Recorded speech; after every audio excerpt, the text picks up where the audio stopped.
Assalamualaikum warahmatullahi wabarakatuh. Kami dari kelompok 8, Hukum Acara Perdata 2.6 dengan dosen pengampu Ibu Miss Narsyam. Baiklah, pada kesempatan kali ini kami akan mempresentasikan hasil diskusi kami tentang intervensi. Sebelumnya, perkenalkan nama saya Nadia Fatihah, BP 2010113045. Saya Sharly Monika Putri dengan BP 2010113058. Saya Ajimul Hajasari dengan BP 2010113066. Baiklah, bagian pertama yang akan dibacakan oleh Azimul. Kepada Azimul, dipersilakan. Inilah pengertian intervensi. Gugatan intervensi merupakan suatu perbuatan hukum oleh pihak ketiga yang mempunyai kepentingan dalam gugatan tersebut dengan jalan melibatkan diri atau dilibatkan oleh salah satu pihak dalam suatu perkara perdata yang sedang berlangsung. Disebut juga intervenien atau interveneren maupun intervenier, yang bermakna to interference third party, yaitu ikut sertanya pihak ketiga menggabungkan diri sebagai pihak dalam proses pemeriksaan perkara perdata yang sedang berjalan atau berlangsung di sidang pengadilan tingkat atau pertama. Seorang pihak ketiga tidak dapat dan tidak dibenarkan ikut campur atau menggabungkan diri atas perkara perdata yang sedang berjalan pada tingkat banding kasasi. Yang kedua, macam-macam intervensi. Yang pertama, voting. Voting adalah maksudnya pihak ketiga dalam pemeriksaan perkara dengan mendukung salah satu pihak, yaitu penggugat atau tergugat. Maksudnya pihak ketiga merupakan keinginan dari pihak ketiga sendiri. Pihak siapa yang didukung oleh pihak ketiga bergantung pada kepentingan dari pihak ketiga atas objek perkara. Syarat voting adalah, yang pertama, permintaan masuk sebagai pihak berisi tuntutan hak tertentu. Yang kedua, adanya kepentingan hukum langsung dari pihak ketiga yang ingin dilindungi dengan mendukung salah satu pihak berperkara. Yang ketiga, kepentingan tersebut harus memiliki keterkaitan dengan pokok perkara yang sedang diperiksa. Ciri-ciri voting yaitu yang pertama, sebagai pihak yang berkepentingan dan berpihak kepada pihak tergugat. Yang kedua, adanya kepentingan hukum untuk melindungi dirinya sendiri dengan membela salah satu yang bersengketa. Yang ketiga, memasukkan tuntutan terhadap pihak-pihak yang berperkara. Syarat pokok yang harus dipenuhi pemohon atau penggugat intervensi yaitu yang pertama, menunjukkan fakta prima facie yang menunjukkan bahwa secara nyata dan objektif dia mempunyai kepentingan untuk membela kepentingan salah satu pihak, terutama dari segi yuridis maupun moral. Yang kedua, batas tenggang waktu pengajuannya. Yang ketiga, surat formulasi permohonan atau gugatan voting. Yang keempat, permohonan atau gugatan voting diperiksa lebih dahulu dalam sidang insidentil. Yang kelima, hasil pemeriksaan insidentil dituangkan dalam putusan sela. Yang keenam, permohonan atau gugatan ditolak. Yang kedua, tusenkom. Tusenkom adalah maksudnya pihak ketiga atas inisiatifnya sendiri dalam pemeriksaan perkara guna memperjuangkan hak-haknya. Persyaratan utama tusenkom adalah pihak ketiga ingin masuk sebagai pihak dalam perkara yang sedang berlangsung harus memiliki hubungan yang erat dengan pokok perkara. Hubungan langsung di sini diartikan dalam konteks adanya hubungan hukum antara pihak ketiga dengan para pihak berperkara atau karena objek perkara memiliki kaitan langsung dengan kepentingan hukum yang perlu dilindungi. Sekian dari saya kembalikan kepada moderator. Baik, terima kasih kepada Azimul. Selanjutnya akan dibacakan oleh Sharly. Kepada Sharly, dipersilakan. Baik, selanjutnya tentang ciri-ciri tusenkoms. Yang pertama, sebagai pihak ketiga yang berkepentingan dan berdiri sendiri. Yang kedua, adanya kepentingan untuk mencegah timbulnya kerugian kehilangan haknya yang terancam. Yang ketiga, melawan kepentingan kedua belah pihak yang berperkara.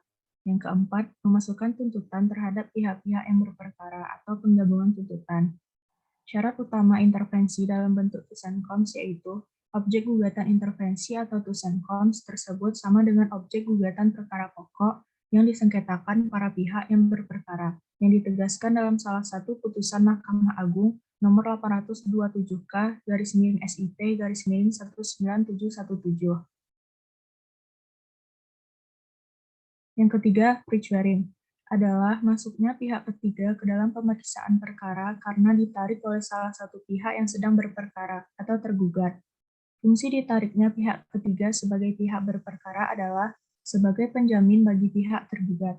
Tujuan utama pre-hearing adalah untuk membebaskan tergugat pihak yang menariknya dari kemungkinan akibat putusan atas pokok perkara.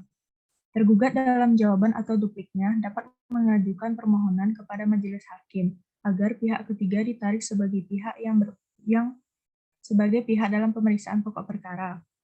Karakteristik pre-hearing yang pertama, esensinya merupakan penggabungan tuntutan. Yang kedua, salah satu pihak yang bersengketa, dalam hal ini tergugat, menarik pihak ketiga ke dalam sengketa yang sedang dihadapi.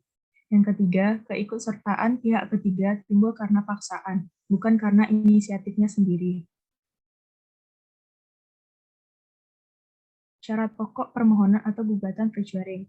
Tergugat harus memiliki fakta-fakta objektif yang jelas dan terang, bahwa apa yang digugat dan dituntut penggugat kepadanya berkaitan langsung dengan tanggung jawab pihak ketiga yang ditariknya. Syarat formil dan proses penyelesaian permohonan atau gugatan pre-hearing.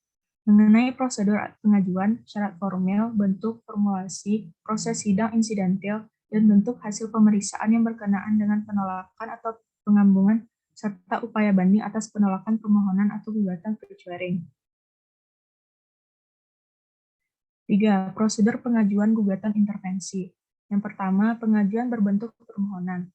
Berdasar ketentuan pasal 280 RP, pengajuan untuk ikut campur tangan atau bergabung secara tusenkoms dalam perkara perdata yang sedang berjalan berbentuk surat permohonan.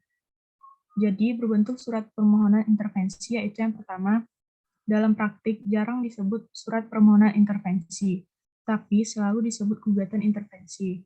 Yang kedua, diajukan dan disampaikan kepada Ketua Pengadilan Negeri untuk disampaikan kepada majelis hakim yang memeriksa dan mengadili perkara pokok yang sedang berjalan. 2. Batas tenggang waktu pengajuan gugatan intervensi. Yang pertama, diajukan pada hari sidang yang telah ditetapkan. Yang kedua, dapat juga diajukan sebelum maupun pada saat sidang kesimpulan terakhir. 3. Formulasi surat permohonan atau gugatan intervensi. Mengacu kepada ketentuan pasal 118 dan pasal 120 HIR. Yang pertama, dialamatkan atau ditujukan kepada Ketua Pengadilan Negeri sesuai dengan kompetensi relatif perkara pokok. 2. Diberi tanggal. 3. Ditandatangani oleh pemohon atau penggugat atau kuasanya. Yang keempat, menyebut dengan jelas dan lengkap dalam komparasi permohonan atau gugatan identitas para pihak yang memenuhi syarat formil dan yang bersifat imperatif. Yang kelima, fundamentum petendi yang menjelaskan dasar alasan permohonan atau gugatan. Sekian, saya kembalikan kepada moderator. Baiklah, terima kasih kepada Shirley. Kemudian akan saya lanjutkan sendiri. Yang keempat yaitu tentang permohonan gugatan intervensi terlebih dahulu diperiksa dalam proses sidang insidentil. Yang A, dalam proses pemeriksaan sidang insidentil, pemohon atau penggugat intervensi dan pihak-pihak yang terlibat dalam perkara pokok dipanggil dan didengar pendapatnya. Tujuan dari pemeriksaan sidang insidentil tersebut untuk menilai dan mencermati apakah permohonan atau gugatan intervensi yang dijalankan pihak ketiga itu memenuhi syarat formil dan material, agar pemeriksaan dan penilaiannya benar-benar objektif dan komprehensif. Para pihak lain yang terlibat harus dipanggil dan didengar pendapatnya dalam rangka mewujudkan asas fair trial. B. Berdasarkan hasil pemeriksaan sidang insidentil, hakim mengambil putusan yang dituangkan dalam bentuk basiking putusan sela. Agar penyelesaian perkara pokok tidak berlarut sedapat mungkin, proses persidangan insidentil harus ditempuh dengan acara cepat. Segera setelah itu, hakim mengambil atau menjatuhkan putusan dalam bentuk putusan sela atau interlocutory basiking sesuai alternatif berikut. Yang A, menyatakan permohonan atau gugatan intervensi tidak dapat diterima apabila tidak terpenuhinya syarat formil. B, menolak permohonan atau gugatan intervensi apabila objek yang diajukan dalam permohonan atau gugatan intervensi berbeda dengan objek perkara pokok. Yang C, permohonan gugatan atau gugatan intervensi diterima atau dikabulkan apabila terpenuhi syarat formil dan material. Yang kelima, yaitu penetapan atas penolakan permohonan atau gugatan intervensi langsung merupakan putusan akhir. Dalam hal hakim menyatakan permohonan atau gugatan intervensi tidak dapat diterima atau ditolak, maka putusan sela yang dijatuhkan langsung bersifat putusan akhir. Satu, terhadap putusan tersebut dapat diajukan upaya banding. Putusan sela yang menyatakan permohonan atau gugatan intervensi tidak dapat diterima atau ditolak, langsung bersifat putusan akhir. Oleh karena itu, terhadapnya terbuka upaya hukum banding. Yang kedua, proses pengiriman dan pemeriksaannya pada tingkat banding bersamaan dengan perkara pokok. Meskipun pemohon atau penggugat intervensi dapat atau mempunyai hak mengajukan banding terhadap putusan sela yang menolak permohonan atau gugatan intervensi. Namun, pengiriman dan pemeriksaannya tertunda. Yang ketiga, terhadap putusan perkara pokok tidak diajukan banding oleh penggugat atau tergugat. Pemohon banding dari pemohon atau penggugat intervensi tidak dapat diteruskan ke tingkat banding. 4. Tindakan dan upaya hukum yang dapat ditempuh pemohon atau penggugat intervensi mengajukan gugatan tersendiri. Dia menarik dan menundukkan pihak-pihak yang terlibat dalam putusan perkara pokok tersebut sebagai tergugat guna menghindari gugatan mengandung cacat formil, error, yang personal dalam bentuk plurium litis konsortium. Jadi agar gugatan yang diajukannya terhindar dari cacat kurang pihak, dia harus menarik semua pihak yang terlibat dalam putusan perkara pokok sebagai tergugat. Baiklah, sekian hasil diskusi dari kelompok kami. Apabila ada salah mohon dimaafkan. Saya akhiri. Assalamualaikum warahmatullahi wabarakatuh.